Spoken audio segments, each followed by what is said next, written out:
रहा है। पुरानी पेंशन को जाहिर सी बात है कि सरकारी कर्मचारियों का एक बड़ा मुद्दा है और जब यूपी की बात होती है तो चुनाव की जाहिर सी बात है कि उसमें जब बैलेट पेपर की एक बड़ा मुद्दा रहा है और आमतौर पर बैलेट पेपर में जो है कि भारतीय जनता पार्टी की जीत होती है, यानी कि उसके नज़रिए से देखें तो जो कर्मचारी हैं सरकारी वो भारतीय जनता पार्टी के साथ खड़े होते दिख रहे हैं।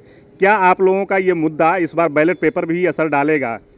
देखिए, मेरी अपनी जानकारी में जब से मैं जानता हूँ इस राजनीति को, चुनाव को, कभी भी पोस्टल बैलेट इतना लाइन लग के नहीं हुआ। पिछले 20-25 सालों का जो मेरी जानकारी है, भारतीय राजनीतिक चुनाव इतिहास में लाइन लगा के पोस्टल बैलेट नहीं पड़ा।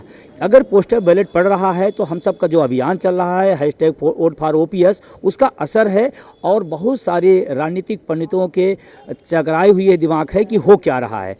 और अगर पोस्टल बैलेट में इतनी लाइनें लग रही हैं तो उसका सिर्फ प्रभाव उस लाइन तक नहीं है, उसका प्रभाव निश्चित रूप से अगर एक कर्मचारी का वोट जाता है तो उसके साथ 10 लोगों को प्रभावित करने की भी क्षमता रखता है। तो वो 10 वोट भी, तो हम तो इस बात को ज़्यादा नहीं कह रहेंगे कि 10 लाख वोट भी अगर शिक्षकों कर्मचारियों का 10-10 का कन्वर्ट किया तो 1 करोड़ के आसपास का जो जा रहा है खेल, उसमें 1-2% में सरकारें इधर से उधर होती हैं। और पिछली बार 8 करोड़ के आसपास जो पूरा वोट पड़ा हुआ था, अब उसमें 1 करोड़ का वोट अगर शिक्षकों कर्मचारियों ने प्रभावित किया तो निश्चित रूप से ये चुनाव का बहुत बड़ा परिणाम तय करने वाला है। बहुत बड़ा परिणाम तय करने वाला है। अगर परिणाम आप लोगों के अनुकूल आते हैं तो क्या अखिलेश जी से कोई बात हुई है कि पहली कैबिनेट में इसको रखा जाएगा, या डिले अगर होता है तो आप लोगों का क्या रुख होगा?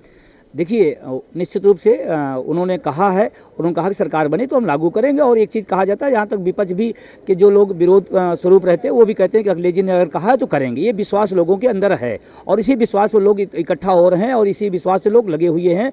और पूरी उम्मीद है कि और हम तो मान रहे थे कि उत्तर प्रदेश पहला राज्य होगा, लेकिन राजनीतिक सरगर्मी और राजनीतिक दबाव पुरानी पेंशन का इतना चला कि राजस्थान उसमें बाजी मारा। लेकिन मैं जानता हूं कि यहाँ पर सरकार बदलेगी, परिवर्तन होगा तो पेंशन लागू होगी। हाँ, एक बात इसी साथ और कहना चाहूँगा कि पेंशन नीति भविष्य की भारतीय राजनीति तय करेगी, इसमें कोई दो राय नहीं। पेंशन नीति भविष्य की राजनीति तय करेगी, आपने बिल्कुल सही कहा। लेकिन यूपी का कहते हैं कि दिल्ली का रास्ता यूपी से गुजरता है और पेंशन का रास्ता यूपी से होकर के सीधे लग रहा है कि दिल्ली जाएगा। अभी राजस्थान पहुंच गया है, उधर देख रहे हैं तो झारखंड में भी पहुंच गया है, लग रहा है कि दिल्ली में भी पहुंचेगा। दिल्ली सरकार भी मानेगी, केंद्र सरकार। देखिए, अभी मेरी अपनी जो जानकारियां हैं, जल्दी ही आपको 1-2 राज्यों में और इस बहाली की तैयारी है और किसी समय वो सूचनाएं मिल सकती हैं, इसमें कोई दो राय नहीं। अब तो होड़